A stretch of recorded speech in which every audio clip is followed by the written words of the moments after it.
श्रीगुरुभ्यो नमः। परमगुरुभ्यो नमः। श्रीमदानन्दतीर्थभगवत्पादाचार्यगुरुभ्यो नमः।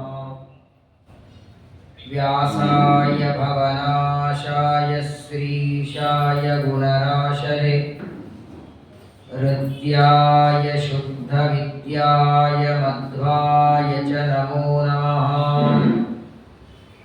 नमाधवसमो देवो न च मध्वसमो गुरुः न तद्वाक्यसमं शास्त्रं न च तस्य समः पुमान्। सृष्टिस्थित्यप्ययेहा निहतिदृशितमो बन्धमोक्षाश्च यस्मात् अस्य श्रीब्रह्मरुद्रप्रभृतिसुरनरद्वीषशत्रुवात्मकस्य विष्णोर्व्यस्ताः समस्ताः सकलगुणनिधिः सर्वदोषो व्यपेतः पूर्णानन्दाव्ययो यो गुरुरपि परमश्चिन्तयेतं महान्तम्। जन्माद्यस्य यतोऽन्वयादितरतश्चार्थेष्वभिज्ञस्वराट् तेने ब्रह्महृदाय आदिकवये मुह्यन्ति यं सूरयः। तेजो वारिमृदां यथा विनिमयो यत्र त्रिसर्गो मृषा धाम्ना स्वेन सदा निरस्तकुहकं सत्यं परं धीमहि। नमः परस्मै पुरुषाय भूयसे सदुद्भवस्थाननिरोधलीलया गृहीतशक्तित्रितयाय देहिनाम् अन्तर्ध्रुवायानुपलभ्यवर्त्मने। विदिक्षु दिक्षूर्ध्वमधः समन्तात् अन्तर्बहिर्भगवान् नारसिंहः। प्रहापयल्लोकभयं स्वनेन स्वतेजसाग्रस्तसमस्ततेजाः। आद्यादिलक्ष्मीर्भवसु प्रसन्ना विशुद्धविज्ञानसुखैकदोक्त्री अज्ञानहन्त्री त्रिगुणातिरिक्ता प्रज्ञाननेत्री भवसु प्रसन्ना। धर्मविज्ञानवैराग्यपरमैश्वर्यशालिनः श्रीमदानन्दतीर्थभगवत्पादान् वन्दे निरन्तरम्। नमोऽस्तु तात्विका देवाः विष्णुभक्तिपरायणाः धर्ममार्गे प्रेरयन्तो भवन्तः सर्व एव हि। यं प्रव्रजन्तमनुपेतमपेतकृत्यं द्वैपायनो विरहकातरः जुहाव। पुत्रेति तन्मयतया तरवोऽपि नेदुः तं सर्वभूतहृदयं मुनिमानतोऽस्मि। वक्रतुण्डमहाकाय कोटिसूर्यसमप्रभ निर्विघ्नं कुरु मे देव सर्वकार्येषु सर्वदा। आपादमौलिपर्यन्तं गुरूणामाकृतिं स्मरेत् तेन विघ्नाः प्रणश्यन्ति सिद्ध्यन्ति च मनोरथाः। श्रीगुरुभ्यो नमः। श्रीशुक उवाच सोमवंशे कलौ नष्टे कृतादौ स्थापयिष्यति बाल्हीकात् सोमदत्तो भूरिश्रवास्ततः। स्वस्त्यस्तु सताम् अशेषसन्मङ्गलानि भवन्तु। श्लोकैकश्रवणपठनमात्रेण कथावक्तुश्च श्रोतॄणाम् निखिलकलिकतकल्मषापनूतनपटुतरे मोक्षाद्य किल पुरुषार्थ साधनीभूते श्रीमद्भागवते महापुराणे नवमस्कन्धे यत्किञ्चित् पूर्वोक्त प्रमेयानुवादः हरिः ओम् हरिः ओम् हरिः ओम् ಶ್ರೀ ಗುರುಭ್ಯೋ ನಮಃ. ಶ್ರೀಮದ್ಭಾಗವತದ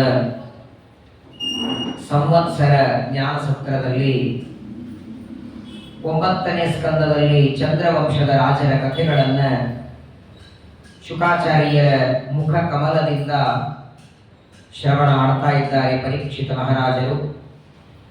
ಚಂದ್ರವಂಶದಲ್ಲಿ ಈಗಾಗಲೇ ಸಾಕ್ಷಾತ್ ಪರಮಾತ್ಮ ಪರಶುರಾಮ ರೂಪದಿಂದ ಅವತಾರ ಮಾಡಿದ ಕಥೆ, ಧನ್ವಂತರಿಯ ರೂಪದಲ್ಲಿ ಅವತಾರ ಮಾಡಿದ್ದು, ಹಾಗೆ ಸತ್ಯವತಿ ಪರಾಶರರಿಂದ ವೇದವ್ಯಾಸರಾಗಿ ಅವತಾರ ಮಾಡಿದ ಕಥೆಗಳನ್ನು ಪರೀಕ್ಷಿತರು ವರ್ಣನೆ ಮಾಡಿದ್ದಾರೆ.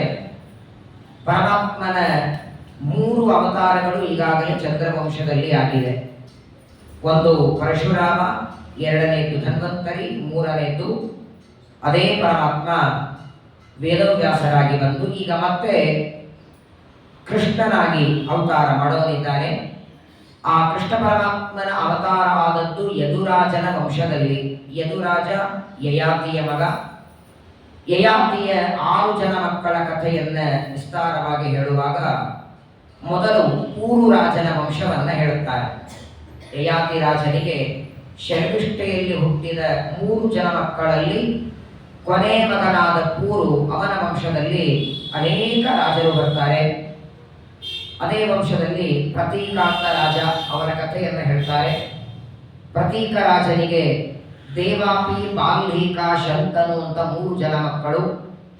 ದೇವಾಪಿಗೆ ಚರ್ಮ ರೋಗ ಇರುತ್ತೆ ಅಂತ ಅರಣ್ಯಕ್ಕೆ ಹೋಗಿಬಿಡುತ್ತಾನೆ. ಬಾಲ್ಹೀಕ ದುರ್ಯೋಧನನಿಗೆ ಸಹಾಯ ಮಾಡೋದಕ್ಕೆ ಹೊರಟ. 3ನೇಯವನು ಶಂತನು ರಾಜ, ಅವರಿಗೆ ಗಂಗಾದೇವಿಯನ್ನ ವಿವಾಹ ಮಾಡಿಕೊಡುತ್ತಾರೆ. ಗಂಗಾದೇವಿಯಲ್ಲಿ 8 ಜನ ಮಕ್ಕಳಾಗ್ತಾರೆ ಶಂತನು ರಾಜನಿಗೆ. ಆದರೆ 7 ಜನ ಮಕ್ಕಳನ್ನ ಸ್ವಯಂ ಗಂಗಾದೇವಿ ತಾನೇ ಜನ್ಮ ಕೊಟ್ಟ ಮಕ್ಕಳ ಬುದ್ಧಿಗೆಯನ್ನು ಹೆಚ್ಚಿಕೊಂಡು ಹಾಕಿಬಿಡ್ತಾಳೆ. 8ನೇಯವನು ಹುಟ್ಟಿದಾಗ ಅವನಿಗೆ ದೇವವ್ರತ ಅಂತ ಹೆಸರಿಟ್ಟು ತನ್ನ ಜೊತೆಗೆ ಆಕಾಶಕ್ಕೆ ಕರ್ಕೊಂಡು ಹೋಗಿಬಿಡ್ತಾಳೆ ಗಂಗಾದೇವಿ. ಮುಂದೆ ಉಪನಿಚರ ಅನ್ನುವ ಒಬ್ಬ ವಸು ಆಕಾಶದಲ್ಲಿ ಸಂಚಾರ ಮಾಡುತ್ತಿದ್ದ. ಅವನ ವೀರ್ಯ ಸಾಮರ್ಥ್ಯ ನೀರಿನಲ್ಲಿ ಬಿತ್ತು. ಅದೊಂದು ಮೀನ ನುಂಗಿತು. ಅಲ್ಲಿ ಹುಟ್ಟಿದ ಒಬ್ಬ ಕನ್ಯೆ, ಮತ್ಸ್ಯ ಕನ್ಯಾ ಸತ್ಯವತಿ. ಅವಳನ್ನು ವಿವಾಹ ಮಾಡಿಕೊಳ್ಳುತ್ತಾನೆ ಶಂತನು ರಾಜ. ವಿಚಿತ್ರ ವೀರ್ಯ ಚಿತ್ರಾಂಗದ ಅಂತ 2 ಗಂಡು ಮಕ್ಕಳಾಗ್ತಾರೆ. ಆ ಮಕ್ಕಳಿಂದ ಮುಂದೆ ಸೂರ್ಯವಂಶ ಮುಂದೆ ಬರಬೇಕು. ಆದರೆ ವಿಚಿತ್ರ ವೀರ್ಯ ಯುದ್ಧದಲ್ಲಿ ಸತ್ತೋಗಿಬಿಟ್ಟ. ಚಿತ್ರಾಂಗದನಿಗೆ ವಿವಾಹ ಮಾಡಬೇಕು ಅಂತ ಅಂಬಿಕಾ, ಅಂಬಾಲಿಕಾ ಅಂತ 3 ಜನ ಕನ್ಯೆಯರನ್ನ ಕಾಶಿರಾಜನ ಸ್ವಯಂವರ ಮಂಟಪದಿಂದ ಭೀಷ್ಮಾಚಾರ್ಯರು, ಇದೇ ದೇವವ್ರತನೇ ಮುಂದೆ ಭೀಷ್ಮರಾಗಿ 3 ಜನ ಕನ್ಯೆಯರನ್ನ ತಂದು ವಿವಾಹ ಮಾಡುತ್ತಾರೆ. ಅದರಲ್ಲಿ ಅಂಬ ಮೂಲ ರೂಪದ ಭೀಷ್ಮಾಚಾರ್ಯರ ಹೆಂಡತಿ ವರಾಂಗಿ. ಅವಳು ಮದುವೆಗೆ ಒಪ್ಪಿಕೊಳ್ಳದೇ ಇದ್ದದ್ದಕ್ಕೆ ರುದ್ರದೇವರನ್ನು ಕುರಿತು ತಪಸ್ಸು ಮಾಡಿ ಶಿಖಂಡಿಯಾಗಿ ಭೀಷ್ಮಾಚಾರ್ಯರ ಮರಣಕ್ಕೆ ಕಾರಣ ಆಗ್ತಾಳೆ. ಅಂಬಿಕಾ ಮತ್ತು ಅಂಬಾಲಿಕರನ್ನ ಚಿತ್ರಾಂಗದನಿಗೆ ಕೊಟ್ಟು ವಿವಾಹ ಮಾಡ್ತಾರೆ. ಸಂತಾನ ಆಗಲಿಲ್ಲ, ಅವನು ಸತ್ತೋಗಿಬಿಟ್ಟ. ನಿಯೋಗ ಪದ್ಧತಿಯಿಂದ ಸಂತಾನವನ್ನು ಪಡಿಬೇಕು ಅಂತ ವೇದವ್ಯಾಸ ದೇವರಿಗೆ ತಾಯಿ ಸತ್ಯವತಿ ಹೇಳಿದಾಗ ವೇದವ್ಯಾಸ ದೇವರು ತಮ್ಮ ದರ್ಶನದಿಂದ ಅವರಿಗೆ ಸಂತಾನವಾಗತ್ತೆ ಅಂತ ಹೇಳ್ತಾರೆ.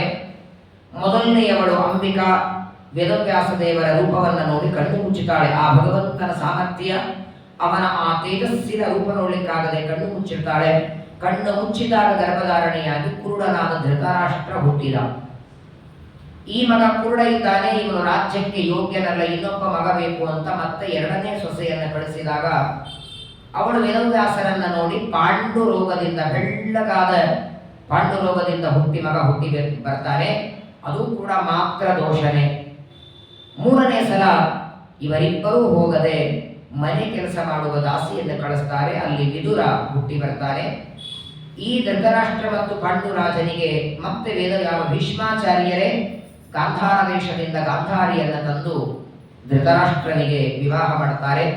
ಧೃತರಾಷ್ಟ್ರನಿಗೆ ಗಾಂಧಾರಿಯಲ್ಲಿ 101 ಜನ ಮಕ್ಕಳಾಗ್ತಾರೆ. 100 ಜನ ದುರ್ಯೋಧನಾದಿಗಳು, ದುಶ್ಯಲ ಅಂತ ಒಬ್ಬ ಮಗಳು. ಪಾಂಡುರಾಜನಿಗೆ ಇಬ್ಬರು ಮಡದಿಯರು. ಒಬ್ಬವಳು ಕುಂತಿ, ವಸುದೇವನ ತಂಗಿ ಪ್ರಥಾ ಅಂತ ಇವಳ ಹೆಸರು. ಕುಂತಿ ಭೋಜರಾಜನಿಗೆ ದತ್ತಕ್ಕೆ ಹೋದದ್ದರಿಂದ ಕುಂತಿಯನ್ನ ವಿವಾಹ ಮಾಡಿಕೊಳ್ತಾನೆ. ಇನ್ನೊಬ್ಬಳು ಮದ್ರ ದೇಶದ ರಾಜನ ಮಗಳು ಮಾತ್ರಿ. ಇವರಿಬ್ಬರನ್ನ ಪಾಂಡುರಾಜ ವಿವಾಹ ಮಾಡಿಕೊಂಡಿದ್ದಾನೆ. ಆದರೆ ಪಾಂಡುರಾಜನಿಗೆ ಹೆಂಡತಿಯಿಂದ ಸಂತಾನ ಪಡೆಯುವ ಭಾಗ್ಯ ಇರಲಿಲ್ಲ. ಶಾಪಾನ್ನೇರ್ ಪುನರುದ್ಧಸ್ಯ ಪಾಂಡೋ ಕುಂತ್ಯಾಂ ಮಹಾರಥಃ.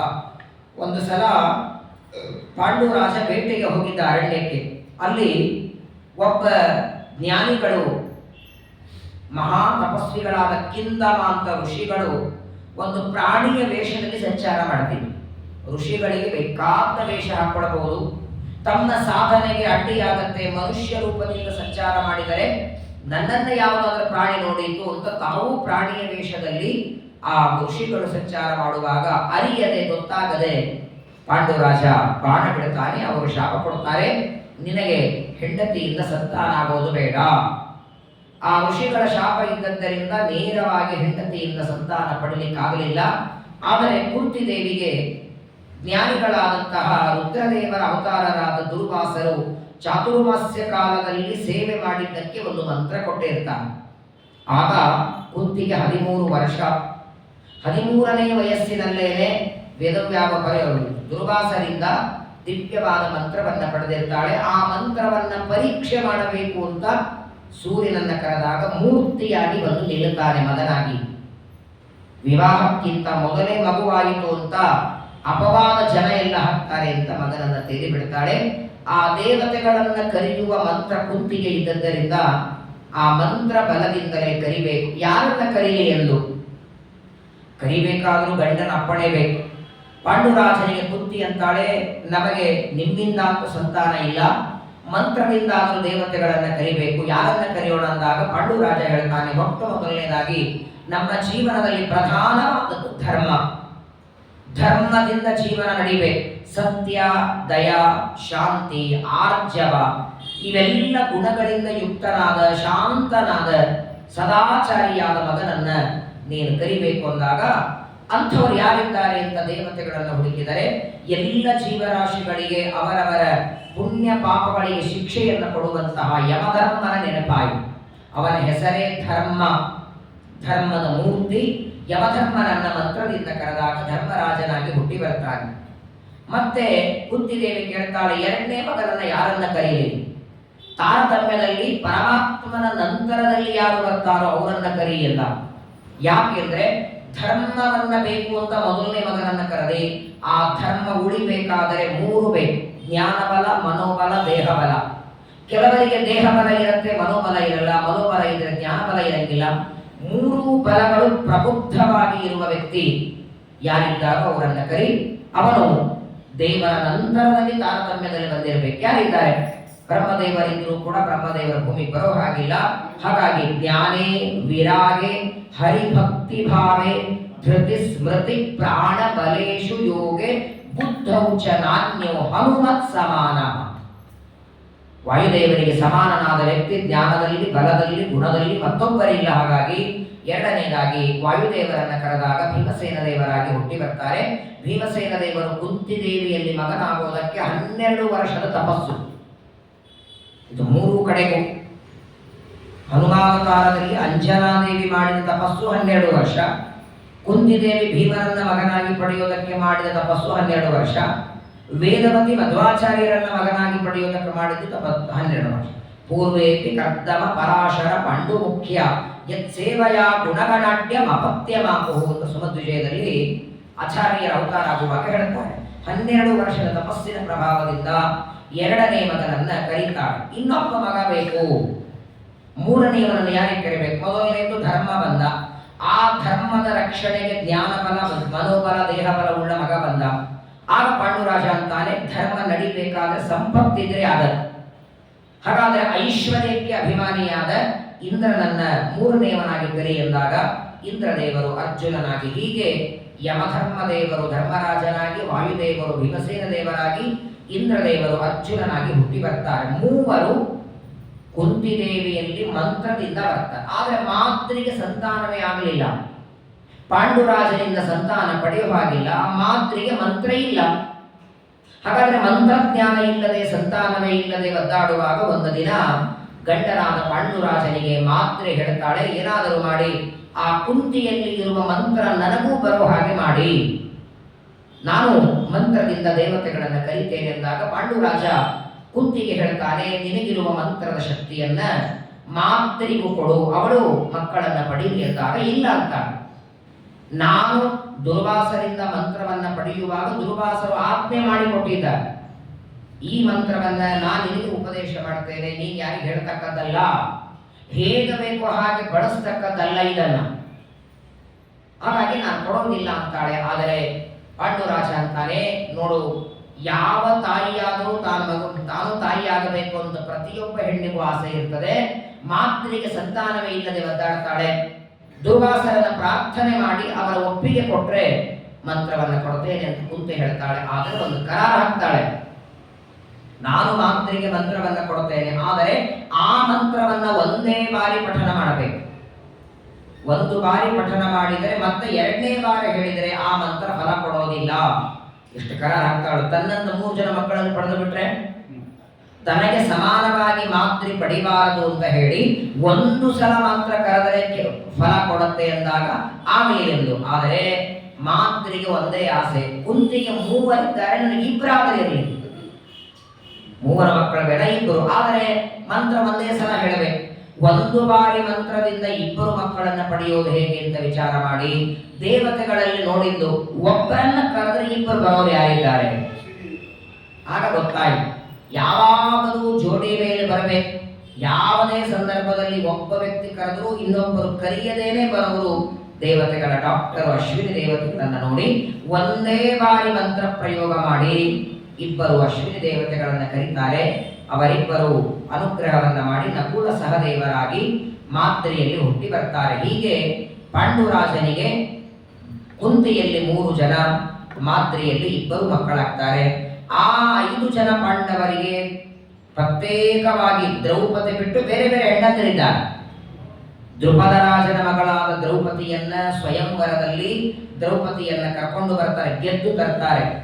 ತಂದು ಕುಂತಿಗಂತಾರಮ್ಮ, ಯುದ್ಧದಲ್ಲಿ ಗೆದ್ದುಕೊಂಡು ತಂದಿದ್ದೇವೆ, 5 ಜನ ಹಂಚಿಕೊಳ್ಳ್ರಿ ಎಂದು ಬಿಡುತ್ತಾಳೆ ಕುಂತಿ. ಅದು ಏನ್ ತಂದಿದ್ದಾರೆ ಅಂತ ನೋಡ್ಬೇಕಾಗಿತ್ತು ಅವಳು. ತಂದದ್ದನ್ನ 5 ಜನ ಹಂಚಿಕೊಳ್ಳ್ರಿ ಎಂದಾಗ ಸರಿ ಅಂತ ದ್ರೌಪದಿಯನ್ನ ವಿವಾಹ ಮಾಡಿಕೊಳ್ತಾರೆ. ದ್ರೌಪದಿಯ ಬಗ್ಗೆ ಶ್ರೀಮದ್ ಆಚಾರ್ಯರು ಮಹಾಭಾರತ ಆತ್ಮನಿರ್ಣಯದ 18ನೇ ಅಧ್ಯಾಯದಲ್ಲಿ ತುಂಬಾ ಚೆನ್ನಾಗಿ ಹೇಳ್ತಾರೆ. ಪ್ರಾಯ ಜಗತ್ತಿನಲ್ಲಿ ಒಬ್ಬ ಗಂಡ 1, 2, 3 ಹೆಣ್ಣಂದ್ರೆ ಮಾಡ್ಕೋಬಹುದು, ಆದ್ರೆ ಹೆಣ್ಣು 3 ಜನ ಗಂಡಂದ್ರೆ ಮಾಡ್ಕೋ ಹಾಗಿಲ್ಲ. ಆದ್ರೆ 5 ಜನ, ಒಬ್ಬಳೇ ದ್ರೌಪದಿಗೆ 5 ಜನರನ್ನ ಮದುವೆ ಮಾಡಿಕೊಂಡರು. ದ್ರೌಪದಿಯನ್ನ ನಿತ್ಯ ಕನ್ಯಾ ಅಂತ ಕರೆದ. ಅಹಲ್ಯ, ದ್ರೌಪದಿ, ಸೀತಾ, ತಾರಾ, ಮಂಡೋದರಿ ತಥಾ ಪಂಚಕನ್ಯಾ ಸ್ಮರೇ ನಿತ್ಯಂ. ಇವತ್ತಿನ ಜಗತ್ತಿನೊಳಗೆ ಶ್ರೀಮದ್ ಆಚಾರ್ಯರ ಗ್ರಂಥ ಓದದೇ ಇರುವಂತಹ ವ್ಯಕ್ತಿಗಳು ದ್ರೌಪದಿಯ ಬಗ್ಗೆ ಅಲ್ಲದ ಸಲ್ಲದ ಮಾತಾಡ್ತಾರೆ, ಟಿವಿ ಒಳಗೆ ಏನೇನೋ ತೋರಿಸ್ತಾರೆ. ಎಷ್ಟೋ ಕಡೆಗಂತೂ ದ್ರೌಪದಿಯನ್ನು ವ್ಯಭಿಚಾರಿ ಎಂದು ಕರೆದಿದ್ದಾರೆ. ಸರ್ವಥಾ ಸಾಕ್ಷಾತ್ ಪರಮಾತ್ಮನ ಸೊಸೆ, ವಾಯುದೇವರ ಮಡದಿ ಭಾರತೀ ದೇವಿಯವಳು. ಒಂದೇ ಶರೀರದಲ್ಲಿ 5 ಜನ ಇದ್ದಾರೆ ನೋಡಿ. ದ್ರೌಪದಿ ಧರ್ಮರಾಜನ ಜೊತೆಗೆ ಇದ್ದಾಗ ದ್ರೌಪದಿಯ ಶರೀರದೊಳಗೆ ಶ್ಯಾಮಲಾದೇವಿ ಮಾತ್ರ ಎಚ್ಚರಿರಬೇಕು, ಉಳಿದ 4 ಜನ ಮಲಗಿ ಬಿಡ್ತಿದ್ದಾರೆ. ಶಚಿ, ಶ್ಯಾಮಲ, ಉಷಾ, ಭಾರತಿ, ಪಾರ್ವತಿ 5 ಜನ ಒಂದು ಶರೀರದಲ್ಲಿದ್ದಾರೆ. ಯಾರ ಜೊತೆಗೆ ದ್ರೌಪದಿ ಇರ್ತಾಳೋ ಅವರ ಹೆಂಡತಿಗೆ ಮಾತ್ರ ಆ ಸಂದರ್ಭದಲ್ಲಿ ಆ ಹೆಂಡತಿ ಎಚ್ಚರ, ಉಳಿದವರೆಲ್ಲರೂ ಅಭಿಮಾನ ಬಿಟ್ಟು ಮಲಗಿ ಬಿಟ್ಟಿರ್ತಾರೆ. ಹಾಗಾಗಿ ದ್ರೌಪದಿ ಪರಸ್ತ್ರೀಯರ ಜೊತೆಗೆ ಅವರ ಗಂಡನ ಜೊತೆಗೆ ಇರಲಿಲ್ಲ. ಒಂದೇ ಟಿವಿಯೊಳಗೆ ಯಾವುದು ಬೇಕು ಆ ಚಾನಲ್ ಬದಲಾಯಿಸ್ತೀವೋ ಇಲ್ಲೋ ಹಾಗೆ ದ್ರೌಪದಿಯ ಒಂದು ಶರೀರ ಟಿವಿ ಇದ್ದಾಗೆ ಒಬ್ಬೊಬ್ಬರಾಗಿ ಒಂದೊಂದು ಚಾನಲ್ ಬದಲಾಯಿಸಿದಾಗೆ 5 ಜನ ಒಂದು ಶರೀರದಲ್ಲಿದ್ದಾರೆ. ದ್ರೌಪದಿಯ ಬಗ್ಗೆ ಸರ್ವಥಾ ತಪ್ಪು ತಿಳಿಬಾರದು, ಅಂದಂತ ತಮಸ್ಸಾಗುತ್ತೆ. ಸಕಲ ವಚನ ಚೇತೋ ದೇವತಾ ಭಾರತೀ ಸ ಮಮ ವಚಸಿ ನಿಧತ್ತಾಂ ಸನ್ನಿಧಿಂ ಮಾನಸೇ. ಅನಂತ ಜೀವರಾಶಿಗಳ ನಾಲಿಗೆ ಮೇಲಿದ್ದು ಕುಣಿದಾಡುವ, ಓಡಾಡುವ, ಮಾತಾಡುವ ದೇವತೆಯವಳು ಭಾರತೀ ದೇವಿ. ಅಂತಹ ದ್ರೌಪದಿಯನ್ನ ವಿವಾಹ ಮಾಡಿಕೊಳ್ಳುತ್ತಾರೆ. ದ್ರೌಪದಿ ಅಲ್ಲದೆ 5 ಜನ ಪಾಂಡವರಿಗೆ ಬೇರೆ ಬೇರೆ ಒಬ್ಬ ಹೆಂಡತಿ ಇದ್ದಾರೆ. ಅಂದ್ರೆ ಏನು? ಬೇರೆ ಬೇರೆ ಹೆಂಡಂದ್ರು ಅಂದ್ರೆ ಮೂಲ ರೂಪದ ಹೆಂಡತಿನೇ. ಯಮಧರ್ಮದೇವರ ಹೆಂಡತಿ ಶ್ಯಾಮಲ, ಇಂದ್ರದೇವರ ಹೆಂಡತಿ ಶಚಿ, ಅಶ್ವಿನಿ ದೇವತೆಗಳ ಹೆಂಡತಿ ಉಷಾ, ಅವರೇ ಇನ್ನೊಂದು ರೂಪದಿಂದ ಪ್ರತ್ಯೇಕವಾಗಿ ಮದುವೆ ಮಾಡಿಕೊಡುತ್ತಾರೆ. ಅದರಲ್ಲಿ ಧರ್ಮರಾಜನಿಗೆ ದ್ರೌಪದಿಯಲ್ಲಿ 5 ಮಕ್ಕಳಾಗ್ತಾರೆ. ಧರ್ಮರಾಜನಿಂದ ಹುಟ್ಟಿದವ ಪ್ರತಿವಿಂಧ್ಯ, ಭೀಮಸೇನ ದೇವರಿಂದ ಹುಟ್ಟಿದವ ಶ್ರುತಸೇನ, ಅರ್ಜುನನಿಂದ ಶ್ರುತಕೀರ್ತಿ, ನಕುಲನಿಂದ ಶತಾನೀಕ, ಮತ್ತೆ ಸಹದೇವನಿಂದ ಮತ್ತೆ ಶ್ರುತಕೀರ್ತಿ. ಹೀಗೆ ದ್ರೌಪದಿಯಲ್ಲಿ 5 ಜನ ಪಾಂಡವರಿಂದ 5 ಮಕ್ಕಳಾಗ್ತಾರೆ. ಇದಲ್ಲದೆ 5 ಜನ ಪಾಂಡವರು ಪ್ರತ್ಯೇಕವಾಗಿ ಒಬ್ಬೊಬ್ಬ ಕನ್ಯೆಯನ್ನು ಮದುವೆಯಾಗಿದ್ದಾರೆ. ಅದರಲ್ಲಿ ಧರ್ಮರಾಜ ಯುಧಿಷ್ಠಿರಸ್ತು ಪೌರವ್ಯಾಂ ದೇವಕೋತ, ಯುಧಿಷ್ಠಿರನಿಗೆ ದ್ರೌಪದಿ ಬಿಟ್ಟು ಪೌರವಿ ಅಂತ, ಅವಳಿಗೆ ದೇವಕಿ ಅಂತ ಒಂದು ಹೆಸರು, ಅವಳು ಬೇರೆ. ಮೂಲ ರೂಪದ ಶ್ಯಾಮಲಾದೇವಿ ಪೌರವಿ ಎನ್ನುವ ರೂಪದಲ್ಲಿ ಬಂದಿರ್ತಾಳೆ. ಅವರನ್ನು ವಿವಾಹ ಮಾಡಿಕೊಳ್ತಾರೆ ಧರ್ಮರಾಜ. ದ್ರೌಪದಿ ಬಿಟ್ಟು ಪೌರವಿ ಅನ್ನುವಂತಹ ಹೆಂಡತಿಯಲ್ಲಿ ದೇವಕ ಅನ್ನುವಂತಹ ಮಗ ಹುಟ್ಟುತ್ತಾರೆ ಧರ್ಮರಾಜನಿಗೆ. ಭೀಮಸೇನ ದೇವರು ದ್ರೌಪದಿಯನ್ನು ಬಿಟ್ಟು ಹಿಡಿಂಬೆಯನ್ನ ಮದುವೆ ಮಾಡಿಕೊಡುತ್ತಾರೆ. ಕಾಲಿ ಅನ್ನೋಳನ್ನು ಎಲ್ಲ ಕಡೆಗೂ ವೇದವ್ಯಾಸ ದೇವರಾಜ್ಞೆ, ತಮ್ಮ ಮೂಲ ರೂಪದ ಹೆಂಡತಿ ಭಾರತಿ. ಆ ಹಿಡಿಂಬೆಯಲ್ಲಿ ಘಟೋತ್ಕಚ ಅಂತ ಮಗ ಹುಟ್ಟುತ್ತಾನೆ ಭೀಮಸೇನ ದೇವರಿಗೆ. ಕಾಲಿ ಅನ್ನುವಳಲ್ಲಿ ಶರ್ವಗತ ಅನ್ನುವಂತಹ ಮಗ. ಪೌರವಿ ಅಂತ ಬೇರೆ ಹೆಂಡತಿ ಧರ್ಮರಾಜನಿಗೆ. ಹಾಗೆ ಭೀಮಸೇನ ದೇವರಿಗೆ ಕಾಲಿ ಮತ್ತು ಘಟೋತ್ಕಚನ ತಾಯಿಯಾದಂತಹ ಹಿಡಿಂಬ. ಇದಾದ ಮೇಲೆ ಅರ್ಜುನನಿಗೆ ಅನೇಕ ಜನ ಇದ್ದಾರೆ ಮಡದಿಯರು. ದ್ರೌಪದಿಯನ್ನ ಬಿಟ್ಟು ಅರ್ಜುನ ಉಲೂಪಿಯನ್ನ ಮದುವೆ ಮಾಡಿಕೊಂಡದ್ದಿದೆ. ಕೃಷ್ಣನ ತಂಗಿಯಾದ ಸುಭದ್ರೆಯನ್ನ ವಿವಾಹ ಮಾಡಿಕೊಂಡಿದ್ದಾನೆ. ಅಲ್ಲಿ ಪ್ರತ್ಯೇಕವಾಗಿ ಅರ್ಜುನನಿಗೆ ಸಂತಾನವಾಗುತ್ತೆ. ಆ ಸುಭದ್ರೆಯಲ್ಲಿ ಅರ್ಥಾತ್ ಕೃಷ್ಣ ಪರಮಾತ್ಮನ ನಂತರದಲ್ಲಿ ದೇವಕಿಯಿಂದ ಅವತಾರ ಮಾಡಿದ ಸುಭದ್ರೆಯನ್ನ ಅರ್ಜುನನಿಗೆ ಕೊಟ್ಟು ವಿವಾಹ ಮಾಡುತ್ತಾರೆ. ಆ ಅರ್ಜುನನಿಗೆ ಸುಭದ್ರೆಯಲ್ಲಿ ಹುಟ್ಟಿದ ಮಗ ಅಭಿಮನ್ಯು. ಅವನ ಮಗನೇ ನೀನು. ನಿಮ್ಮ ತಂದೆ ಅಂತಾರೆ ಪರೀಕ್ಷಿತನಿಗೆ, ಸಾಕ್ಷಾತ್ ಕೃಷ್ಣ ಪರಮಾತ್ಮನ ತಂಗಿ ಮಗ ನೀನು. ಆದರೆ ತಂಗಿ ಮಗ ಅಂದ್ರೆ ಸೋದರಳೆಯ. ತನ್ನ ಸೋದರಳೆಯನಾದ ಅಭಿಮನ್ಯು ಚಕ್ರವ್ಯೂಹದಲ್ಲಿ ಒದ್ದಾಡುವಾಗಲೂ ಪರಮಾತ್ಮ ರಕ್ಷಣೆ ಮಾಡಲಿಲ್ಲ. ತಾನು ಮಾಡಲಿಲ್ಲ, ಭೀಮಸೇನ ದೇವರನ್ನು ಕಳಿಸಲಿಲ್ಲ, ಅರ್ಜುನನ್ನು ಕಳಿಸಲಿಲ್ಲ. ನಿನಗಾರು ಬಾಂಧವರುಂಟೆ ಅಂತಾರೆ ಕನಕದಾಸರು. ಮೇಲ್ನೋಟಕ್ಕೆ ಅತ್ತೆ ಸೋದರ ಮಾವ, ವಾಸ್ತವಿಕವಾಗಿ ಅವರವರ ಆಯುಷ್ಯ ಮುಗೀತು ಅಂದ್ರೆ ಅವ್ರ ದೇಹ ಬಿಡ್ಲೇವೆ. ಅದು ನಿನ್ನ ಮಕ್ಕಳಾದರೇನು, ನಿನ್ನ ಹೆಂಡತಿ ಆದರೇನು, ನಿನ್ನ ಸೊಸೆಯಾದರೇನು. ದೇವರ ಹೆಂಡತಿಗೆ ಮರಣ ಇಲ್ಲ. ಯಾರೇ ನೋಡಿ, ಯಾವುದೇ ಅವತಾರದಲ್ಲಿ ನೋಡಿ ಪರಮಾತ್ಮ ತನ್ನ ಬಂಧುಗಳದನೇ ಆಗಿರಲಿ, ಅವರವರ ಕಾಲ ಮುಗೀತು ಅಂದ್ರೆ ಎಲ್ಲರೂ ದೇಹ ಬಿಡಲೇಬೇಕು. ಅರ್ಜುನ ಬೇರೆ ಬೇರೆ ಮದುವೆಯನ್ನು ಮಾಡಿಕೊಳ್ತಾನೆ. ನಕುಲ ಕರೇಣು ಅನ್ನುವಂತಹ ಸ್ತ್ರೀಯನ್ನ ವಿವಾಹ ಮಾಡಿಕೊಳ್ತಾನೆ. ಅಲ್ಲಿ ನಕುಲನಿಗೆ ನಿರಮಿತ ಅನ್ನುವಂತಹ ಮಗ ಹುಟ್ಟುತ್ತಾನೆ. ಅರ್ಜುನನಿಗೆ ಉಲೂಪಿಯಲ್ಲಿ ನಾಗಕನ್ಯೆ ಅವಳು.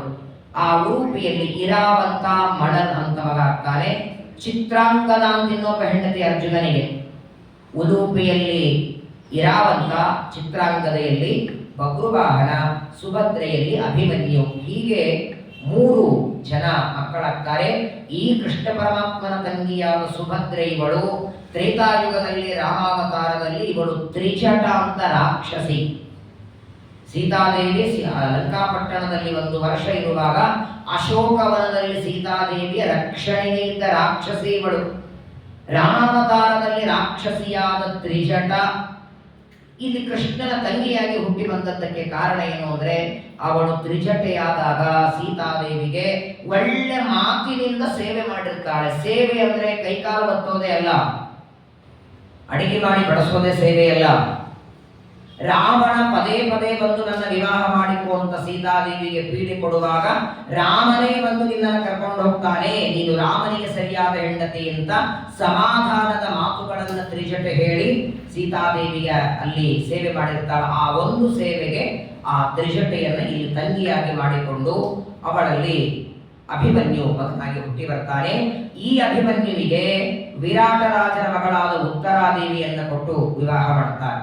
ಯಾಕಂದ್ರೆ ಪಾಂಡವರು ತಮ್ಮ ಅಜ್ಞಾತವಾಸವನ್ನ ಕಳೆದದ್ದು ವಿರಾಟ ನಗರದಲ್ಲಿ. ಆ ಸಂದರ್ಭದಲ್ಲಿ ಅರ್ಜುನ ಬೃಹನ್ನಳೆಯಾಗಿ ಎಲ್ಲರಿಗೆ ನರ್ತನ ವಿದ್ಯೆಯನ್ನು ಕಲಿಸ್ತಿರ್ತ. ಆ ಸಂದರ್ಭದಲ್ಲೇ ಇವಳು ವಿರಾಟ ರಾಜನ ಮಗಳಾದ ಉತ್ತರಾದೇವಿನೂ ಅಭಿಮನ್ಯಾವ ಅರ್ಜುನನಿಂದ ನರ್ತನ ವಿದ್ಯೆಯನ್ನು ಕಲಿತು ಕೊನೆಗೆ ಅಜ್ಞಾತವಾಸ ಮುಗಿದ ಮೇಲೆ ಇವರು ಪಾಂಡವರು ಅಂತ ಯಾವಾಗ ವಿರಾಟನಿಗೆ ಗೊತ್ತಾಯಿತೋ ಆಗ ಮಗಳನ್ನ ಕೊಡ್ತೇನೆ ಅಂದ ಅರ್ಜುನನಿಗೆ. ಅರ್ಜುನ ತಾನೇ ಮಗಳನ್ನ ಸ್ವೀಕಾರ ಮಾಡ್ತೇನೆ, ಆದರೆ ಹೆಂಡತಿಯಾಗಲ್ಲ, ಸೊಸೆಯಾಗಿ ನನಗೆ ಬೇಡ, ನನ್ನ ಮಗನಿಗೆ ವಿವಾಹ ಮಾಡುವಂದಾಗ ಅಭಿಮನ್ಯುವಿಗೆ ಉತ್ತರಾದೇವಿಯನ್ನು ಕೊಟ್ಟು ವಿವಾಹ ಮಾಡ್ತಾರೆ. ಆ ಉತ್ತರಾದೇವಿಯಲ್ಲಿ ಅಭಿಮನ್ಯುವಿನ ಮಗು ಬೆಳೀತಾ ಇದೆ. ಇನ್ನೂ ಮಗು ಜಗತ್ತೇ ಕಂಡಿಲ್ಲ. ಚಕ್ರವ್ಯೂಹದಲ್ಲಿ ಅಭಿಮನ್ಯು ಸತ್ತೋಗಿಬಿಟ್ಟ.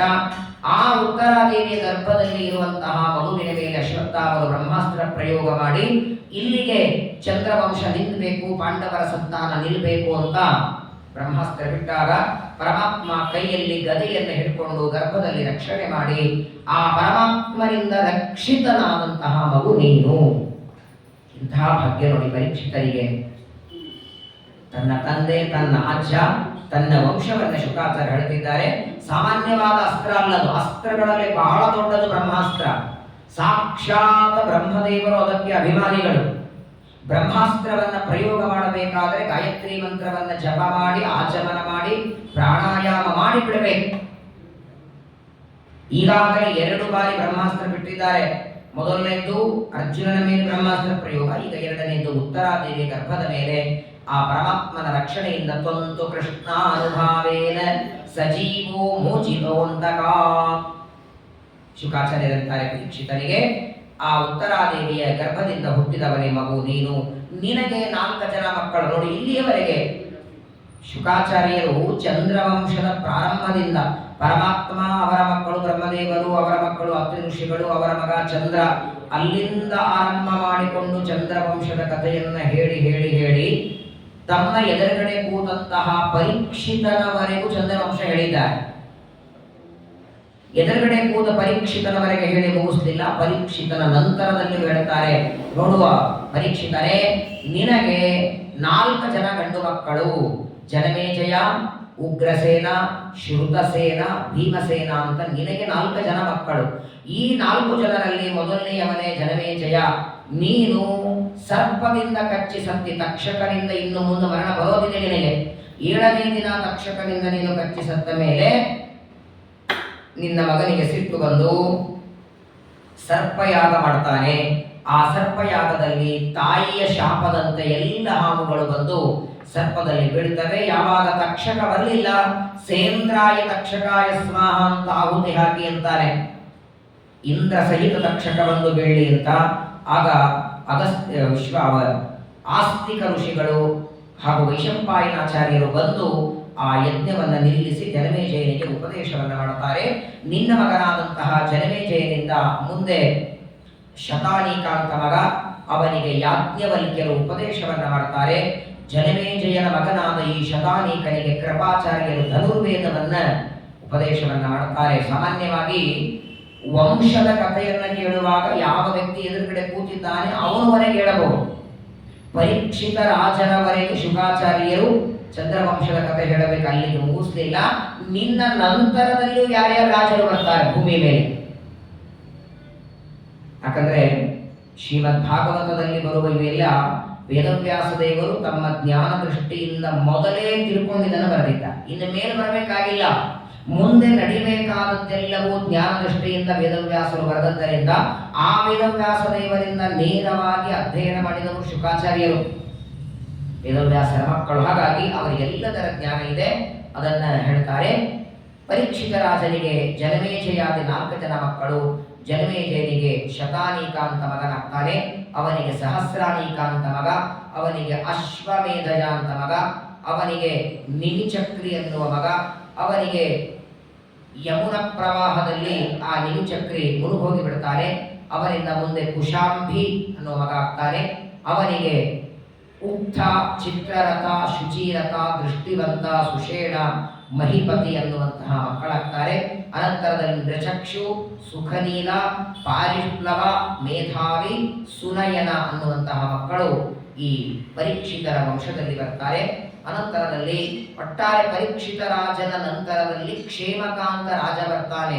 ಅಲ್ಲಿಯವರೆಗೂ ಕಲಿಯುಗದಲ್ಲಿ ಅತ್ಯಂತ ಸಮೃದ್ಧವಾಗಿ ಧರ್ಮ ಇತ್ತು. ಕಲಿಯುಗದ ಪ್ರಾರಂಭದಲ್ಲೇ ಈ ರೀತಿಯ ಅನರ್ಥಗಳಿರಲಿಲ್ಲ. ಕೃಷ್ಣ ಪರಮಾತ್ಮ ಪಾಂಡವರು ಭೂಮಿಯನ್ನು ಬಿಟ್ಟು ಹೋದದ್ದು ದ್ವಾಪರ ಯುಗದ ಕೊನೆ. ದ್ವಾಪರ ಯುಗ ಮುಗಿದು ಕಲಿಯುಗ ಪ್ರಾರಂಭವಾದ ಮೇಲೂ ಕೂಡ ಇವಾಗೇನು ಕಲಿಯುಗ ಪ್ರಾರಂಭವಾಗಿ 6000 ವರ್ಷ ಆಗಿದೆ. ಈಗ ಇಷ್ಟು ಘೋರವಾದ ಕಲಿಯುಗ ನಡೀತಿದೆ. ಕಲಿಯುಗದ ಪ್ರಾರಂಭದಲ್ಲಿ ಕ್ಷೇಮಕ ಅನ್ನುವಂತಹ ರಾಜ ಇರೋವರೆಗೂ ಶುದ್ಧವಾದ ಧರ್ಮ, ಉತ್ತಮವಾದಂತಹ ಧರ್ಮಿಷ್ಠರಿದ್ದು. ಯಾವಾಗ ಪರೀಕ್ಷಿತರ ವಂಶದಲ್ಲಿ ಕ್ಷೇಮಕ ರಾಜ ಬಂದೋಗಿ ಬಿಟ್ಟ, ಅವನ ನಂತರದಲ್ಲಿ ಕಲಿಯ ಬಾಧೆ ಹೆಚ್ಚಾಗಿ ಅಧರ್ಮ, ಅನ್ಯಾಯ, ಮೋಸ ವಂಚನೆಗಳು ನಡೀತಾ ಇದೆ. ಹೀಗೆ ಶುಕಾಚಾರ್ಯರು ಚಂದ್ರವಂಶದಲ್ಲಿ ಬರುವ ಅನೇಕ ರಾಜರ ಕಥೆಯನ್ನು ಹೇಳ್ತಾ, ಯಯಾತಿ ರಾಜನ 5 ಜನ ಮಕ್ಕಳಲ್ಲಿ ಯದು, ತುರುವಸು, ದೃಶ್ಯ, ಅನು, ಪೂರು ಅನ್ನುವಂತಹ 5 ಜನರಲ್ಲಿ ಪೂರು ರಾಜನ ಕಥೆ. ಆ ಪೂರು ರಾಜನ ವಂಶದಲ್ಲಿ ಬಂದಂತಹ ಪಾಂಡವರ ವಂಶವನ್ನು ವಿಸ್ತಾರವಾಗಿ ನಿರೂಪಣೆ ಮಾಡಿ ಅನಂತರದಲ್ಲಿ ಶುಕಾಚಾರ್ಯರು ತುರುವಸು, ದೃಶ್ಯ, ಅನು ಅನ್ನುವಂತಹ 3 ಜನ ಮಕ್ಕಳು ಅವರ ವಂಶದಲ್ಲಿ ಬರುವಂತಹ ರಾಜರ ಕಥೆಗಳನ್ನು ಹೇಳ್ತಾರೆ. ಎಷ್ಟು ಅದ್ಭುತ ಅಂದರೆ, ಚಂದ್ರವಂಶದಲ್ಲಿ ಬರುವ ಇವೆಲ್ಲ ರಾಜರ ಹೆಸರುಗಳನ್ನ ಶುಕಾಚಾರ್ಯರಂತಹ ಜ್ಞಾನಿಗಳು, ಸಾಕ್ಷಾತ್ ಮನೋನಿಯಾಮಕ ರುದ್ರದೇವರ ಅವತಾರ, ಎಷ್ಟು ವೇಗವಾಗಿ ಪಟ ಹೇಳ್ತಿದ್ದ. ಇವರೆಲ್ಲರ ಹೆಸರು ಕೇಳಿದ್ರು ಮಹಾಪುಣ್ಯ ಇದೆ. ಇವರಿಂದ ಅವ್ರ ಮಗ, ಅವರಿಂದ ಇವ್ರ ಮಗ ಅಂತ ಇಷ್ಟೇ ಬರೋದಿಲ್ಲ. ಪ್ರತ್ಯೇಕವಾಗಿ ಎಲ್ಲ ರಾಜರ ಬಗ್ಗೆ ಕಥೆ ಇಲ್ಲದೆಲ್ಲ ಹರಿವಂಶದಲ್ಲಿ ವಿಸ್ತಾರ ಬರ್ತದೆ. ಇಲ್ಲಿ ಕೇವಲ ಅವರವರ ಮಕ್ಕಳು ಅಂತಾರೆ, ಅವರ ಹೆಸರು ಕೇಳಿದ್ರು ಕೂಡ ಮಹಾಪುಣ್ಯ ಬರ್ತದೆ.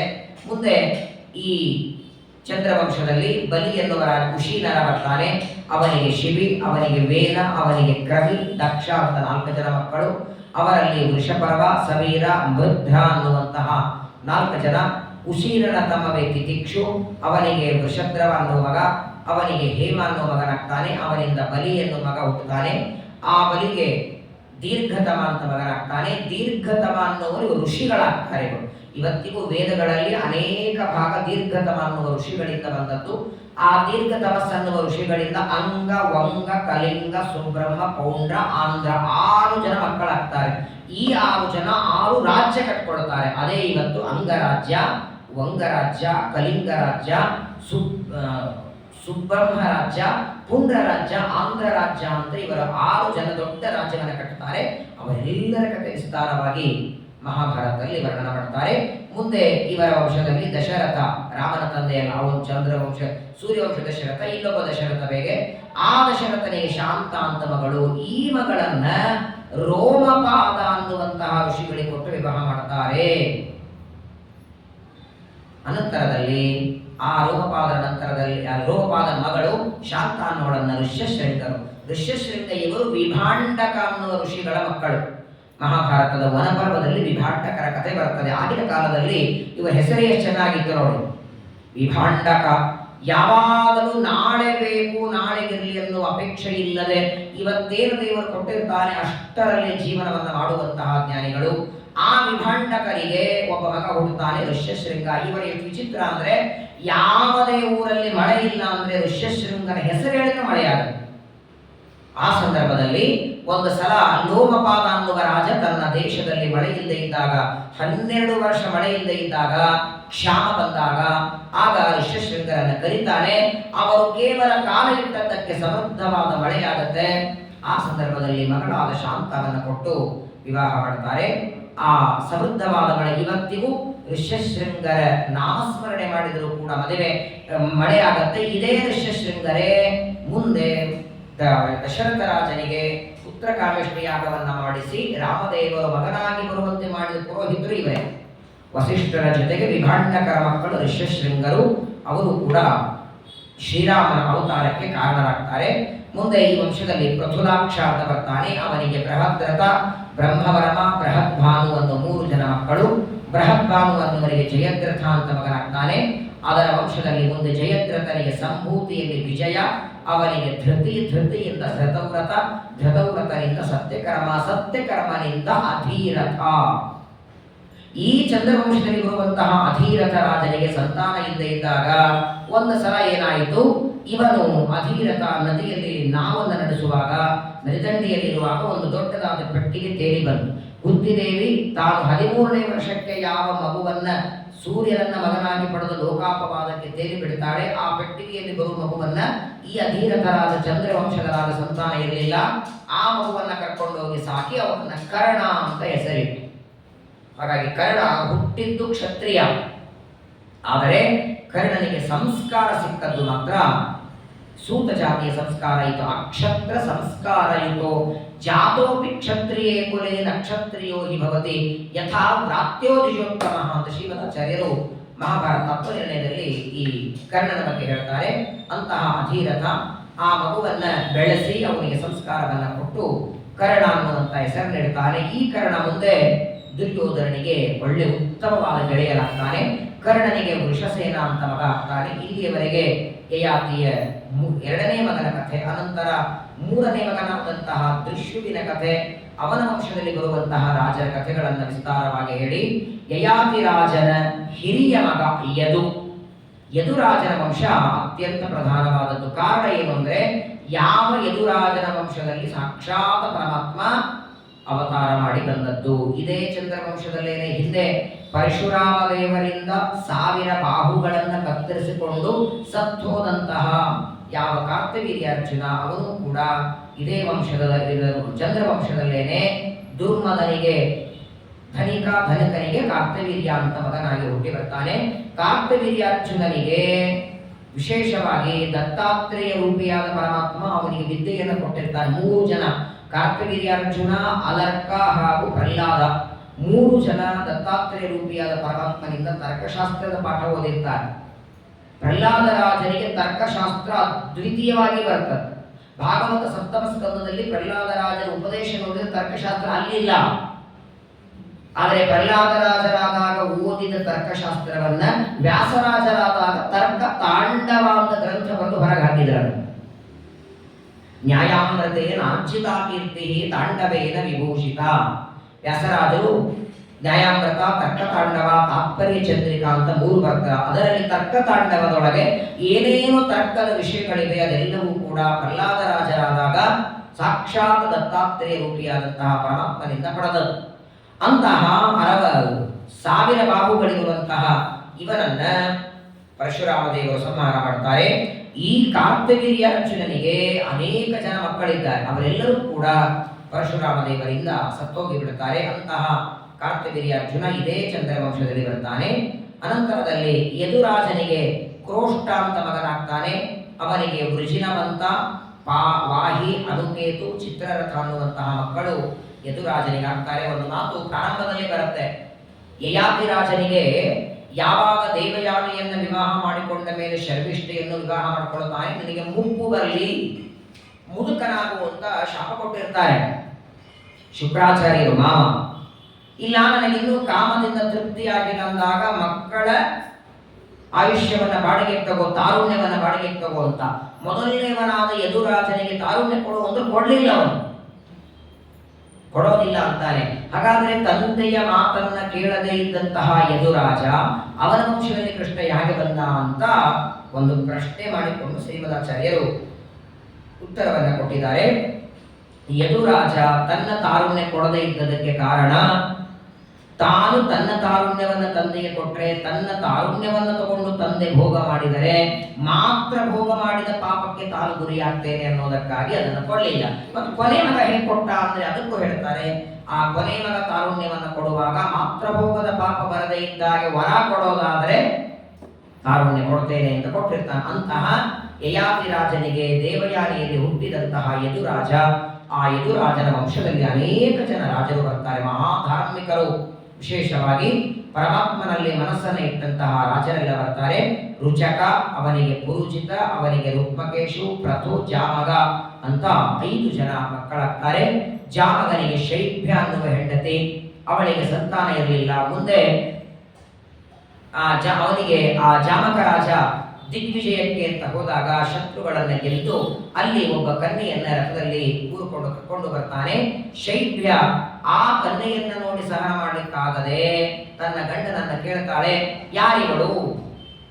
ನಾನು ಬದುಕಿದ್ದಾಗ ಇನ್ನೊಬ್ಬ ಕನ್ಯೆಯನ್ನ ತಂದಿದ್ದೀಯಲ್ಲ ಅಂದಾಗ ಆಗ ಶೈಬ್ಯ ಆಗ ಹೇಳ್ತಾನೆ, ಸ್ಪೃಶೇತ ವೇದ್ಯ ವಿಹಿತ. ರಾಜನಂತಾನೆ, ಯಾಕೆಗಳ ಭಯ ಪಟ್ಟಿದ್ದಿ? ಇವಳು ನಿನ್ನ ನನಗೆ ನಿನಗೆ ಸವತಿಯಲ್ಲ, ನನ್ನ ಇನ್ನೊಬ್ಬ ಹೆಂಡತಿಯಲ್ಲ, ನಿನ್ನ ಸೊಸೆಯಂತೆ ಇದ್ದಾಳೆ ಅಂತ ಭಾವಿಸು ಅಂತ ಹೇಳ್ತಾನೆ. ಆ ಕನ್ಯೆಯನ್ನು ಕರ್ಕೊಂಡು ಬರ್ತಾನೆ. ಮುಂದೆ ಅವಳಲ್ಲಿ ಸಂತಾನವಾಗುತ್ತೆ. ಅವನ ವಂಶವನ್ನ ಶುಕಾಚಾರ್ಯ ವಿಸ್ತಾರವಾಗಿ ಹೇಳಿ ಸುಕುಮಾರ ಅನ್ನೋ ಮಗನಿಗೆ ಪಡಿತಾಳೆ. ಅವರಿಂದ ವಿದರ್ಭ ಅನ್ನೋ ಮಗ ಹುಟ್ಟುತ್ತಾನೆ. ಅಲ್ಲಿಗೆ ಚಂದ್ರವಂಶದ ಯದುರಾಜನ ವಂಶ. ಮುಂದೆ ಆ ವಿದರ್ಭನಿಗೆ ಕುಶ ಕ್ರತ ಅಂತ ಇಬ್ಬರು ಮಕ್ಕಳಾಗ್ತಾರೆ. ಅವನಿಗೆ ರೋಮಪಾದ ಅಂತ ಮಗ, ಅವನ ಮಗನೇ ಮುಂದೆ ರೋಮಪಾದನಿಂದ ಬಭ್ರು ಅಂತ ಮಗ, ಅವನಿಂದ ಕ್ರತಿ, ಅವನಿಂದ ಉಶೀಕ, ಉಶೀಕನಿಂದ ಚೇದಿ. ಈ ಚೇದಿ ರಾಜನಿಗೇನೆ ಶಿಶುಪಾಲ ಮಗನಾಗಿ ಬರೋದು.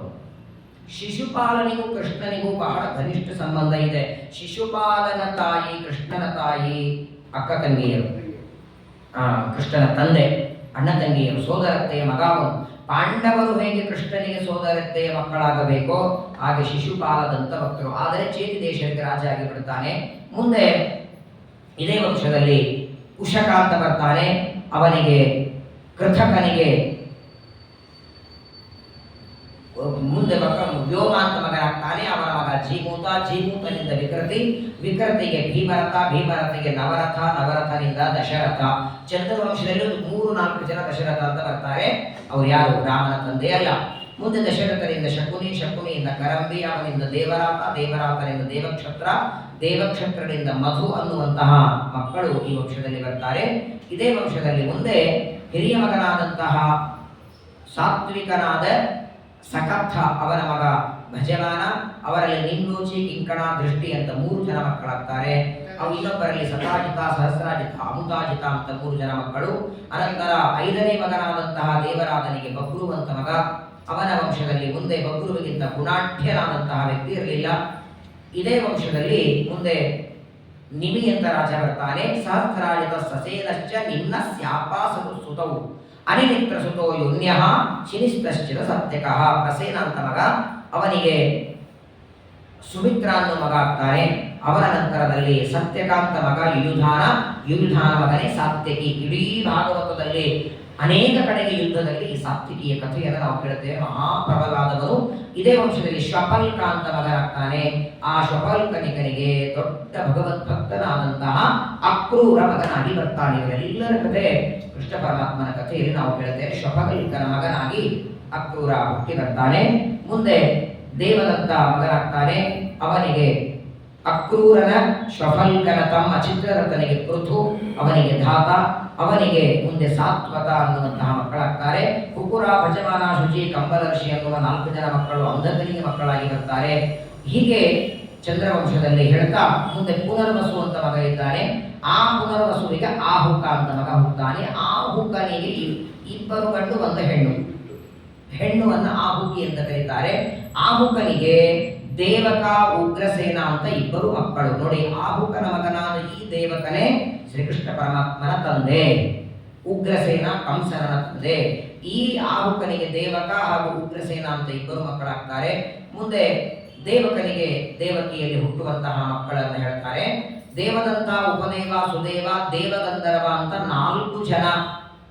ಯಾರಿಗೆ? ಆಹುಕ ರಾಜನಿಗೆ 2 ಗಂಡಂದರು, 2 ಗಂಡು ಮಕ್ಕಳು, 7 ಜನ ತಂಗಿಯರು. ಯಾರ್ಯಾರವರು?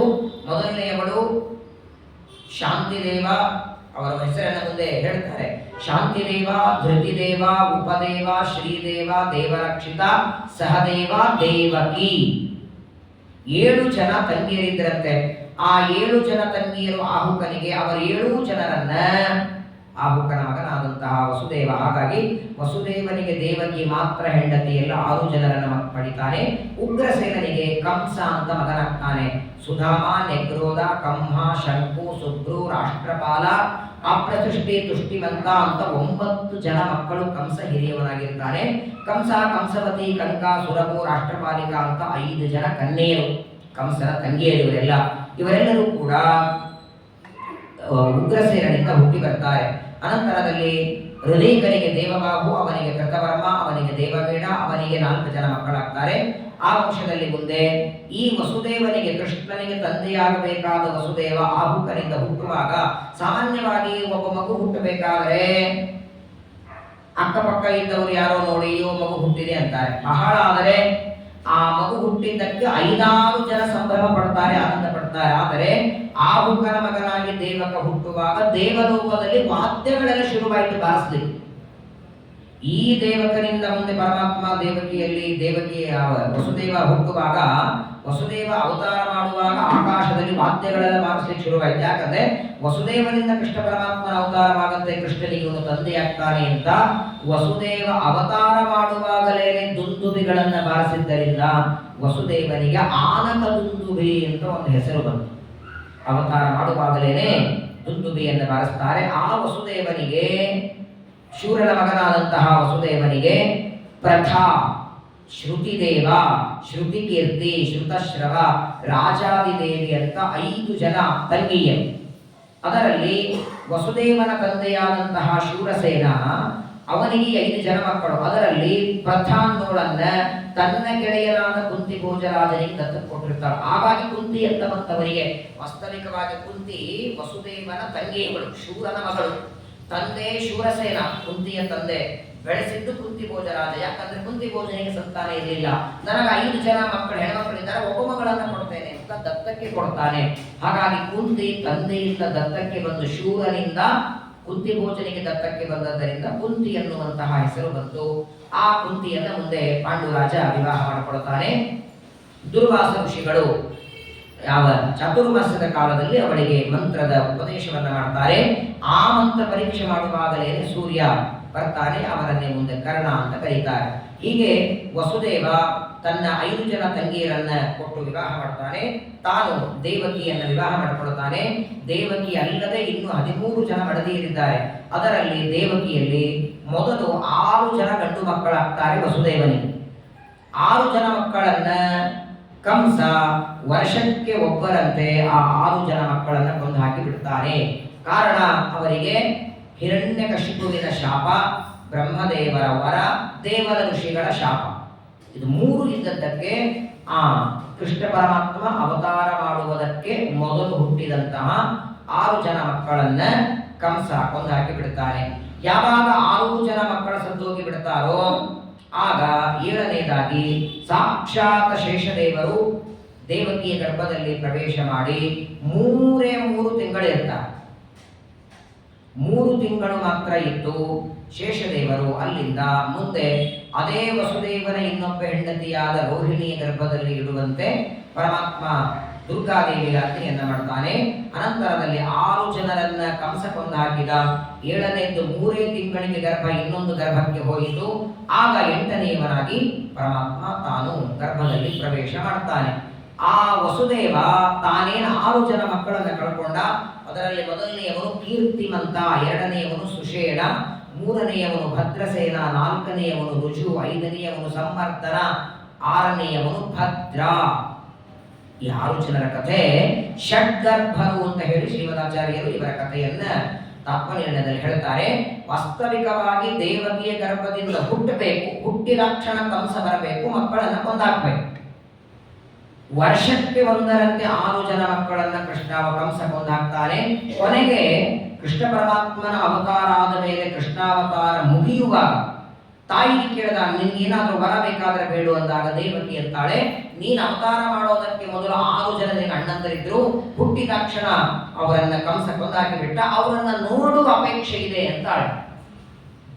ಹುಟ್ಟಿದ ಕ್ಷಣ ಸತ್ತು ಹೋದ 6 ಜನ ಮಕ್ಕಳನ್ನ ತೋರಿಸುವಂದಾಗ ಮತ್ತೆ ಪರಮಾತ್ಮ ಅವರನ್ನೆಲ್ಲ ಕರೆಸಿ ಅವರನ್ನ ತೋರಿಸ್ತಾನೆ. ಆ ಕಥೆಯನ್ನು ನಾನು ಮುಂದೆ ದಶಮಸ್ಕಂದದಲ್ಲಿ ಹೇಳ್ತೇನೆ.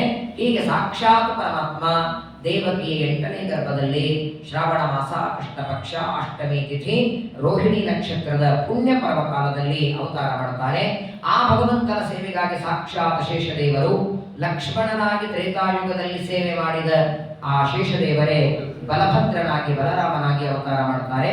ಅನಂತರದಲ್ಲಿ 8ನೇಯವನು ಕೃಷ್ಣ, 9ನೇಯವನು ಸುಭದ್ರೆ, ಹೀಗೆ ಅವತಾರ ಮಾಡಿ ಶ್ರೀಕೃಷ್ಣ ಪರಮಾತ್ಮ ಒಟ್ಟಾರೆ 106 ವರ್ಷ 6 ತಿಂಗಳ ಭೂಮಿ ಮೇಲೆ ಇದ್ದು 18 ಅಕ್ಷೋಹಿಣಿ ಸೈನ್ಯದಿಂದ ಸಮಗ್ರವಾದ ಕ್ಷತ್ರಿಯ ದುಷ್ಟರಾದಂತಹ ಕ್ಷತ್ರಿಯರನ್ನ ಪಾಂಡವರಿಂದ ಕುರುಕ್ಷೇತ್ರದಲ್ಲಿ ಯುದ್ಧವನ್ನ ಮಾಡಿಸಿ ಅರ್ಜುನನಿಗೆ ಭಗವದ್ಗೀತೆಯನ್ನು ಉಪದೇಶ ಮಾಡಿ 16,108 ಜನರ ವಿವಾಹ ಮಾಡಿಕೊಂಡು ಎಲ್ಲಾ ಸ್ತ್ರೀಯರಲ್ಲಿ 10 ಜನ ಗಂಡು ಮಕ್ಕಳು, ಒಬ್ಬ ಹೆಣ್ಣು ಮಕ್ಕಳನ್ನ ಪಡೆದು ಒಟ್ಟಾರೆ ಅವತಾರ ಮಾಡಿದ್ದು ಮಥುರೆಯಲ್ಲಿ, ಬಾಲಲೀಲೆ ಮಾಡಿದ್ದು ಗೋಕುಲದಲ್ಲಿ, ಆಟ ಆಡಿದ್ದು ವೃಂದಾವನದಲ್ಲಿ, ವಿವಾಹ ಮಾಡಿಕೊಂಡು ಗಾರ್ಹಸ್ಥ ಜೀವನ ಮಾಡಿದ್ದು ದ್ವಾರಕಾಪಟ್ಟಣದಲ್ಲಿ, ಅರ್ಜುನ ತನ್ನ ಭಕ್ತನಾದಂತಹ ಕುಚೇಲನ ಔಲಕ್ಯ ತಗೊಂಡು ಭೇಟಿಯಾದದ್ದು ಭೇಟ ದ್ವಾರಕಾದಲ್ಲಿ. ಹೀಗೆ 5 ಊರುಗಳನ್ನ ಮಾಡಿ 106 ವರ್ಷ 6 ತಿಂಗಳ ಭೂಮಿ ಮೇಲೆ ಇದ್ದು ಧರ್ಮ ಸ್ಥಾಪನೆ ಮಾಡಿ ತ್ರೇತಾಯುಗದಲ್ಲಿ ತನ್ನಿಂದಲೇ ಸತ್ತೋದ ರಾಜರು ಮತ್ತೆ ಹುಟ್ಟಿದ್ದಕ್ಕೆ ಆ ಎಲ್ಲ ಶಿಶುಪಾಲ, ದಂತ್ರವಕ್ರ, ಜರಾಸಂಧ, ಬಾಣಾಸುರ, ಅರಿಷ್ಟಾಸುರ ಎಲ್ಲ ಭೂಮಿಗೆ ಭಾರರಾದಂತಹ ದೈತ್ಯರನ್ನ ಸಂಹಾರ ಮಾಡಿ 106 ವರ್ಷಗಳವರೆಗೆ ಭೂಮಿ ಮೇಲಿದ್ದು ಪರಮಾತ್ಮ ಕೃಷ್ಣಾವತಾರ ಮುಗಿಸಿ ಪರಂಧಾಮಕ್ಕೆ ಹೊರಟ ಅಂತ 9ನೇ ಸ್ಕಂದದ ಕೊನೆ ಭಾಗದಲ್ಲಿ ಶುಕಾಚಾರ್ಯರು ಚಂದ್ರವಂಶದ ಕಥೆಯನ್ನು ಹೇಳ್ತಾ ಕೃಷ್ಣ ಪರಮಾತ್ಮನ ಕಥೆ, ಕೃಷ್ಣ ಅವತಾರ ಮಾಡಿದ್ದು, ಅವತಾರ ಮಾಡಿ ಭೂಮಿಯ ಮೇಲೆ ಮಾಡಿದ ಕಾರ್ಯವನ್ನ ಸಂಕ್ಷೇಪದಲ್ಲಿ ಹೇಳಿ ಇಲ್ಲಿಗೆ 9ನೇ ಸ್ಕಂದವನ್ನ ಶುಕಾಚಾರ್ಯ ಮುಗಿಸ್ತಾರೆ. ಆ 9ನೇ ಸ್ಕಂದದ ಕೊನೆಯ ಭಾಗದಲ್ಲಿ ಕೃಷ್ಣನ ಅವತಾರ ಆಯಿತು. ಕೃಷ್ಣ ಪರಮಾತ್ಮ 16,108 ಜನರ ವಿವಾಹ ಮಾಡಿಕೊಂಡ ಅಂತೇನು ಶುಕಾಚಾರ್ಯ ಹೇಳಿದರು. ಅದನ್ನೇ ಇನ್ನೂ ವಿಸ್ತಾರ ಕೇಳಬೇಕು ಅಂತ ಅಪೇಕ್ಷೆ ಪರೀಕ್ಷಿತನಿಗೆ. ಯಾಕಂದ್ರೆ 9ನೇ ಸ್ಕಂದದ ಕೊನೆ ಭಾಗದಲ್ಲಿ ಸಂಕ್ಷೇಪದಲ್ಲಿ 4-5 ಮಾತುಗಳಲ್ಲಿ ಕೃಷ್ಣನ ಅವತಾರ, ದೈತ್ಯರ ಸಂಹಾರ, ಕೃಷ್ಣ ಪರಮಾತ್ಮ ಮಾಡಿದ ವಿವಾಹ, 1-2 ಮಾತು ಹೇಳುತ್ತಾರೆ. ಅಷ್ಟು ಕೇಳಿ ತೃಪ್ತಿ ಆಗಿಲ್ಲ ಪರೀಕ್ಷಿತನಿಗೆ. ತಾನು ತಾಯಿಯ ಗರ್ಭದಲ್ಲಿ ಇರುವಾಗ ತನ್ನನ್ನು ರಕ್ಷಣೆ ಮಾಡಿ 5 ಜನ ಪಾಂಡವರಿಗೆ ಯುದ್ಧದಲ್ಲಿ ಸಹಾಯ ಮಾಡಿ ಅರ್ಜುನನಿಗೆ ಸಾರಥಿಯಾಗಿ ಇಷ್ಟೆಲ್ಲ ಆಪತ್ತುಗಳಿಂದ ನಮ್ಮನ್ನು ರಕ್ಷಣೆ ಮಾಡಿದ ಕೃಷ್ಣನ ಕಥೆ ವಿಸ್ತಾರವಾಗಿ ಕೇಳುವ ಅಪೇಕ್ಷೆ ಇದೆ ಅಂತ ಪರೀಕ್ಷಿತರು ಪ್ರಶ್ನೆ ಮಾಡ್ತಾರೆ. ಅಲ್ಲಿಂದ ದಶಮ ಸ್ಕಂದ ಪ್ರಾರಂಭವಾಗುತ್ತೆ. 2, 3, 4, 5 ಇನ್ನು 4 ದಿವಸ ಇದೆ. 5ನೇ ತಾರೀಕು ಈ ಪ್ರವಚನ ಇಲ್ಲಿ ಮುಗಿಯುತ್ತೆ. ಇನ್ನು ಮುಂದಿನ 4 ದಿನಗಳಲ್ಲಿ ಶ್ರೀಕೃಷ್ಣ ಪರಮಾತ್ಮನ ಅವತಾರದ ಹಿನ್ನೆಲೆ ಪರೀಕ್ಷಿತರು ಪ್ರಶ್ನೆ ಕೇಳುತ್ತಾರೆ. ಕೃಷ್ಣಾವತಾರ ಯಾಕೆ ನಡೀತು, ಕೃಷ್ಣಾವತಾರಕ್ಕಿಂತ ಮೊದಲು ಭೂಮಿಯ ಮೇಲೆ ಏನೇನು ಪರಿಸ್ಥಿತಿ ಇತ್ತು ಅನ್ನೋದನ್ನ ಈ ನಾಳೆಯಿಂದ 4 ದಿನಗಳನ್ನು ತಿಳಿದು ಮತ್ತೆ ಇದರ ಮುಂದಿನ ಪ್ರವಚನ ರಾಘವೇಂದ್ರ ಸ್ವಾಮಿಗಳ ಆರಾಧನೆ ಆದ ಮೇಲೆ 14ನೇ ತಾರೀಕಿನಿಂದ ಇದೆ. ಆವಾಗ ಮಧ್ಯದಲ್ಲಿ ಕೃಷ್ಣ ಪರಮಾತ್ಮನ ಅವತಾರನೂ ಬರ್ತದೆ. ಆ ಸಂದರ್ಭದಲ್ಲೇನೆ ಆ ಕೃಷ್ಣಾಷ್ಟಮಿ ಬರ್ತದೆ. ಭಾಗವತದಲ್ಲಿ ಕೃಷ್ಣನ ಅವತಾರವೂ ಕೂಡ ಆ ಕೃಷ್ಣಾಷ್ಟಮಿಯ ದಿವಸವೇ ನಾವೆಲ್ಲರೂ ಮಾಡಿ ಕೃಷ್ಣ ಪರಮಾತ್ಮನ ದಿವ್ಯವಾದ ಚರಿತ್ರೆ. ಕೇವಲ ಕೃಷ್ಣ ಅಂತ ನಾಮಸ್ಮರಣೆ ಮಾಡಿದರೆ ಸಾಕು, ಪಾಪಗಳನ್ನು ಎಳಿತಾನೆ. ಕರ್ಷಣ ಅಂದ್ರೆ ಎಳೆದಾಕೋ. ಕೇವಲ 2 ಅಕ್ಷರ ಸ್ಮರಣೆ ಮಾಡಿದರೆ ಪಾಪಗಳನ್ನು ಎಳೆದು ಶುದ್ಧ ಮಾಡ್ತಾನೆ. ಅಂತಹ ಶ್ರೀಕೃಷ್ಣ ಪರಮಾತ್ಮನ ದಿವ್ಯವಾದ ಭವ್ಯವಾದ ಚರಿತ್ರೆಯನ್ನ ನಾಳೆಯಿಂದ ಮತ್ತೆ ಶ್ರವಣ ಮಾಡೋಣ. ಈ 9ನೇ ಸ್ಕಂದ ಭಾಗವತದಲ್ಲಿ ಎಷ್ಟು ಸೂರ್ಯ ಮತ್ತು ಚಂದ್ರವಂಶದ ರಾಜರ ಕಥೆಗಳನ್ನು ಕೇಳಿದ್ದೇವೆ. ಆ ಎಲ್ಲ ರಾಜರಲ್ಲಿ ಅಂತರ್ಯಾಮಿಯಾದ ಪರಮಾತ್ಮ ನಮಗೆ ನಿಮಗೆ ಜ್ಞಾನ ಭಕ್ತಿಯನ್ನು ಕೊಡಲಿ. ನಮ್ಮ ಮಕ್ಕಳಿಗೆ ಈ ವಂಶದ ಕಥೆ ಕೇಳಿದ್ದಕ್ಕೆ ಸದ್ಬುದ್ಧಿ ಬರಲಿ.